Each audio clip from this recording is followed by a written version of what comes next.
Sir उन्होंने test में MCQs आ गए, वॉटसन क्रिक मॉडल। उन्होंने एमसीक्यूज भी आ गए सर।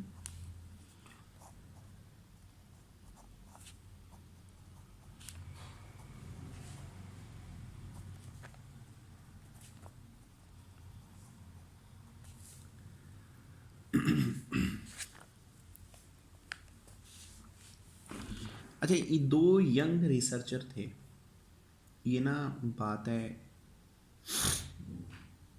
1953 की, ठीक है।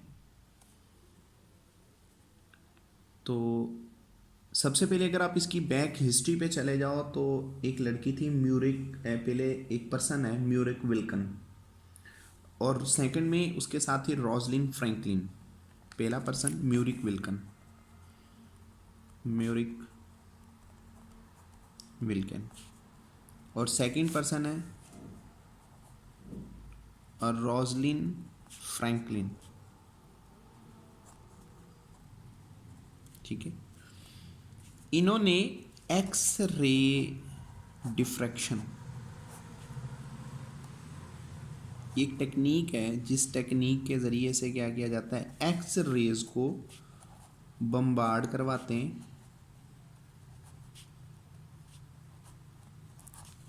एट बायोलॉजिकल मॉलिक्यूल, ठीक है। जब बायोलॉजिकल मॉलिक्यूल्स के ऊपर इन्हें फेंका जाता है तो क्या होता है, जारी सी बात है, जब आप किसी चीज़ को फेंकोगे वो रेस टकराएंगी, वापस आएंगी। वो पीछे एक क्या लगी हुई है, एक फिल्म लगी है, फोटोग्राफिक फिल्म लगी है, सारी रेस का अक्स उस पे पड़ेगा, जब उसके ऊपर पड़ेगा तो ऑटोमेटिकली तौर पर वो इमेज बनेगा।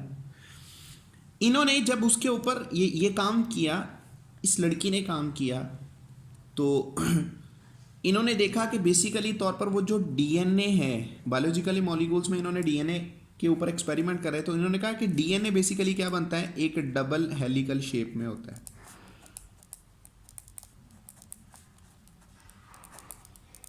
ठीक है। दोहरा पीचदार धागा होता है। डीएनए की वैसे खुद की फॉर्म देख लें तो 4 फॉर्म होती हैं, इसकी 4 स्ट्रक्चर्स होती हैं। डीएनए की जो पहली शक्ल होती है, ए फॉर्म, बी फॉर्म, सी फॉर्म और जी फॉर्म, ये 4 शक्लें होती हैं, ठीक है। इन्होंने जब इसके ऊपर एक्सपेरिमेंट किया ना तो पता चला कि डीएनए बेसिकली इस तरह एक धागा होगा, दूसरा धागा इस तरह से इनके साथ बल खाया हुआ होता है, ये 2 धागे होते हैं। दोनों धागे एक दूसरे में इस तरह बल खाए होते हैं जिस तरह फीमेल की चोटी होती है,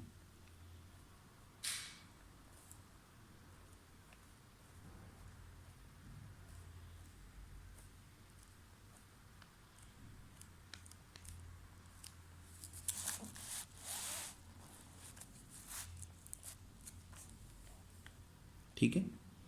ये 2 स्ट्रैंड है, दोनों एक दूसरे के साथ बल खाए हुए हैं।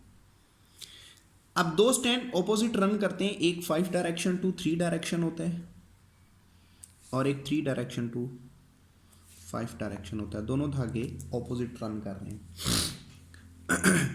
अभी ये लड़की अपने इस टीचर म्यूरिक विल्कन से अलग हो गई, तो इसने अभी सबसे पहले जब इस चीज़ को डिस्क्राइब किया तो एक तकरीब के अंदर ये इस चीज़ को अनाउंस कर रही थी, तो अभी इसने पब्लिश नहीं किया था, लोगों को बयान नहीं किया था कि इसको ओवरियन कैंसर था, तो ये मर गई।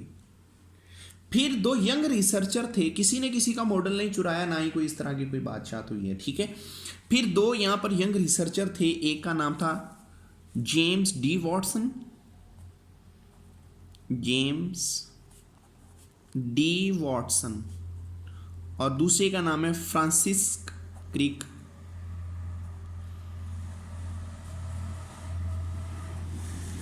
नाइनटीन 1953 के अंदर इन्होंने मॉडल इंट्रोड्यूस करवाया डीएनए का। इन्होंने कहा DNA is a double helical structure, DNA double helical shape में होता है, इसकी शुगर फॉस्फेट की बैकबोन होती है,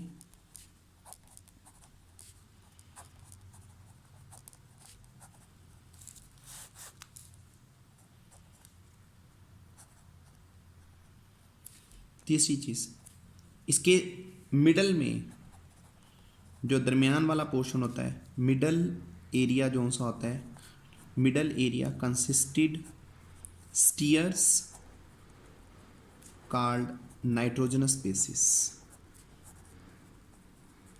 ठीक है, ये इसका धागा हो गया, बैकबोन होगी जो बेसिकली किसकी बनी है, शुगर प्लस फॉस्फेट की। दो चीज़ें इसमें होती हैं, शुगर फॉस्फेट, ये उसकी ये बैकबोन बनी हुई है, और दरमियान में इसके बेसिकली क्या होते हैं, ये स्टीयर्स होते हैं, पायदान होते हैं, इन्हें लैडर भी कहते हैं। ये स्टीयर जो जिस चीज़ के बने वो एन बेसिस के होते हैं। ठीक है, याद रखिएगा ये जो दोनों स्ट्रैंड ऊपर से मिले नहीं होते, जुदा होते हैं। जब ये जुदा होते हैं तो ये कितने नैनोमीटर होते हैं, 2 नैनोमीटर इनकी अपार्टमेंट होती है, 2 नैनोमीटर ये एक दूसरे से जुदा होते हैं। अब इस चीज़ को क्या कहते हैं, इसे कहा जाता है नोड। ये चीज़ नोड कहलाती है। सेकंड नोड कहाँ है, ये वाली। ठीक है, दो नोड्स का जो बिटवीन डिस्टेंस होता है वो क्या कहलाता है, इंटरनोड। यानी कि यहाँ से लेकर यहाँ तक एक डिस्टेंस बनता है, उस डिस्टेंस को नाम दिया जाता है किसका, इंटरनोड का। ठीक है, एक नोड से लेकर दूसरी नोड तक का जो फासला बनता है जिसे आप इंटरनोड कह रहे हो, ये फासला कितना बनता है, ये बनता है 3.4 नैनोमीटर। अगर आपने नैनोमीटर नहीं करना, आप इस चीज़ को एंगस्ट्रम में करना चाह रहे हैं, तो ये 34 एंगस्ट्रम बनेगा, क्योंकि एक एंगस्ट्रम बराबर होता है 1 angstrom is equal to 10⁻⁻10 metre के, 1 micrometre is equal to 10⁻⁻6 metre के, 1 nanometre is equal to 10⁻⁹ metre के। ये कुछ प्रीफिक्सेस हैं। अच्छा, फिर इसके बाद ये एक स्टीयर से लेकर दूसरी स्टीयर तक जो सा एरिया होता है, हम इसको न्यूक्लियोटाइड्स बोलते हैं। यानी कि एक पायदान एक न्यूक्लियोटाइड, दूसरा पायदान दूसरा न्यूक्लियोटाइड, दो स्टीयर्स के दरमियान जो फासला होता है वो 0.34 नैनोमीटर होता है। अगर आपने नैनोमीटर नहीं करना, आप इसको एंगस्ट्रम में लिखना चाह रहे हैं, तो 3.4 एंगस्ट्रम ये डिस्टेंस बनता है। अगर आप थोड़ा सा गौर करें, यहां पर हम ज्यादा बना हुआ है, ये गहरा है, लेकिन आप इसकी ऑपोजिट साइड देखें, ये कम गहरी होती है। जो ज्यादा गहरा होता है इसे नाम दिया जाता है मेजर ग्रूव का, ये मेजर ग्रूव कहलाती है, और जो कम गहरा एरिया होता है उसे नाम दिया जाता है किसका, माइनर ग्रूव का। जो माइनर ग्रूव होती है वो 12 एंगस्ट्रम डायमीटर होता है, जो मेजर ग्रूव होती है इसका डायमीटर जो सा होता है वो 24 एंगस्ट्रम का होता है। ये एक डीएनए का मॉलिक्यूल है, जिस डीएनए के मॉलिक्यूल के अंदर बेसिकली तौर पर क्या होते हैं, न्यूक्लियोटाइड्स होते हैं। एक डीएनए का जो मॉलिक्यूल है डीएनए, डीएनए आप इसके लंबाई की बात कर लें 1.6 मीटर बनती है, बाज बुक्स में 2 मीटर के करीब लिखा हुआ है। ठीक हो गया। अब ये जो डीएनए है जो 1.6 या 2 मीटर का बेसिकली तौर पर बना हुआ होता है, सॉरी 1.8 मीटर का, इसके अंदर क्या होते हैं, 3.6 बिलियन न्यूक्लियोटाइड्स होते हैं। ठीक है, तो इसका मतलब है डीएनए क्या है, DNA is a polymer of the nucleotides. Her nucleotide की लंबाई होती है कितनी, 0.34 नैनोमीटर। बास बुक्स में ये लिखा हुआ है, बास बुक्स में लिखा हुआ है 3.4 नैनोमीटर। एक न्यूक्लियोटाइड इतना लंबा होता है। ठीक हो गया। तो ये वाटसन क्रिक मॉडल ने डीएनए के मुतालिक ये बात बयान की थी कि डीएनए बेसिकली तौर पर क्या होते हैं, डबल हेलिकल शेप होती है। लेकिन उससे पहले अगर आप बात करें तो वो रोजलिन फ्रैंकलिन एक लड़की थी, फीमेल थी, जो पहले इस चीज़ को एक्सरे डिफ्रैक्शन के जरिए से डिफाइन कर चुकी है। ठीक है, अब इसकी थोड़ी सी इसकी ओपन कॉन्फ़िगरेशन एक स्ट्रक्चर बनता है, वो बेसिकली कैसा होता है।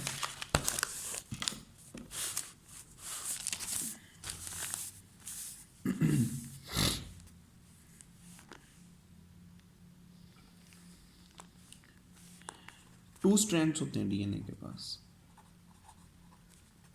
और ये दोनों स्ट्रैंड ऑपोजिट होते हैं। ठीक है।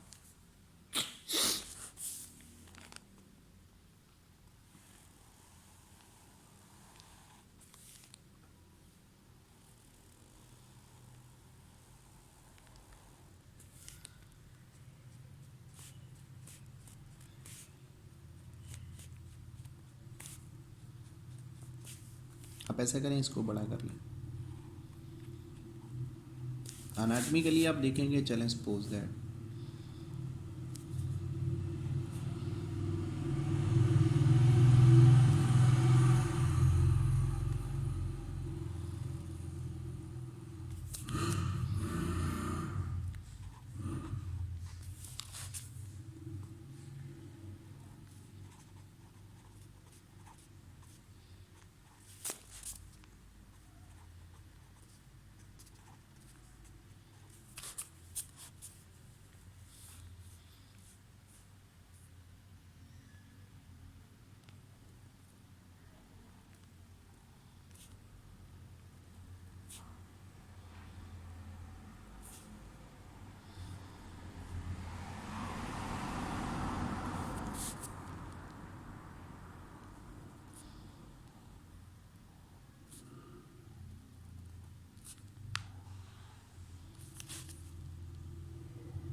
ये आपके पास है ना बेसिकली तौर पर डीएनए की ओपन कॉन्फ़िगरेशन होती है। एक 5 डायरेक्शन 3 डायरेक्शन टू 5 डायरेक्शन होती है और एक 5 to 3 डायरेक्शन होते हैं, दो होते हैं, ठीक है। देखिए इन्हें 5 to 3 डायरेक्शन क्यों कहते हैं? मॉलिक्यूल्स की बुनियाद पर कहते हैं इसकी तीसरी कार्बन पे हाइड्रोक्सिल ग्रुप बिल्कुल फ्री होता है और इसकी पांचवीं कार्बन के ऊपर कौन सा ग्रुप फ्री होता है? फॉस्फेट फ्री होता है, जिसकी वजह से ये हो गया 5 एंड और ये हो गया 3 एंड, ठीक है। सिमिलरली आप इसके ऑपोजिट की बात करें, ये 5 एंड आ गया, ये 3 एंड आ गया, ये दोनों एक दूसरे के ऑपोजिट स्टैंड्स होंगे, ठीक हो गया। अब ये गोवानिन और ये साइटोसिन, गोवानिन आपको पता है प्यूरिन्स होती हैं, साइटोसिन जो से होती हैं वो पैरामिडन्स होती हैं क्योंकि इनके पास डबल रिंग होता है। तो डबल रिंग जो सा होता है, और आपको ये भी पता है कि जी और सी के दरमियान हमेशा 3 बॉन्ड बनते हैं, ये हाइड्रोजन बॉन्ड होते हैं। ये एक बॉन्ड आ गया, ये इसका दूसरा आ गया और यहाँ पर ये तीसरा बॉन्ड क्रिएट हो जाएगा। तो ये 3 बॉन्ड यहाँ पर मौजूद होते हैं, ठीक है। जबकि दूसरा जो बॉन्ड होता है वो एडेनिन और थायमीन के दरमियान है। एडेनिन और थायमीन के दरमियान आपको पता है एडेनिन बड़ी होती है, थायमीन छोटी होती है। तो इनके दरमियान बेसिकली तौर पर 2 हाइड्रोजन बॉन्ड होते हैं, ये 2 बॉन्ड आ जाए, ठीक है। इन्हें एच बॉन्ड का नाम दिया जाता है। ये ओपन कॉन्फ़िगरेशन होती है, तो ये ए और टी के दरमियान 2 बॉन्ड आ गए। तो यहाँ पर बेसिकली तौर पर ये जो एच बॉन्ड होते हैं ये आपके पास क्या होते हैं? जी और सी के दरमियान 3 बॉन्ड मौजूद होते हैं, ठीक हो गया जी। तो ये आपके पास क्या आ गया? न्यूक्लियोटाइड्स आ गए। तो शुगर फॉस्फेट की ये बैकबोन होती है, ये आपको पता है ये बेसिकली क्या है? ये आ गई शुगर आपके पास, ठीक है। और ये आपके पास कौन सा ग्रुप आ गया? फॉस्फेट का आ गया। अच्छा, शुगर फॉस्फेट बैकबोन होगी, दरमियान में जो बॉन्ड होता है ये वाला ईस्टर बॉन्ड बन जाएगा। तो आप क्या कह रहे हो कि शुगर फॉस्फेट के दरमियान ये शुगर फॉस्फेट बैकबोन आ गई, जबकि दरमियान में यहाँ से लेकर यहाँ तक जो पूरा स्ट्रक्चर है ये किसका होता है? ये स्टीयर्स हैं और ये कौन है? एन बेसिस होती है जिन्हें नाइट्रोजनस बेस का नाम दिया जाता है, ठीक है जी। तो ये ओपन कॉन्फ़िगरेशन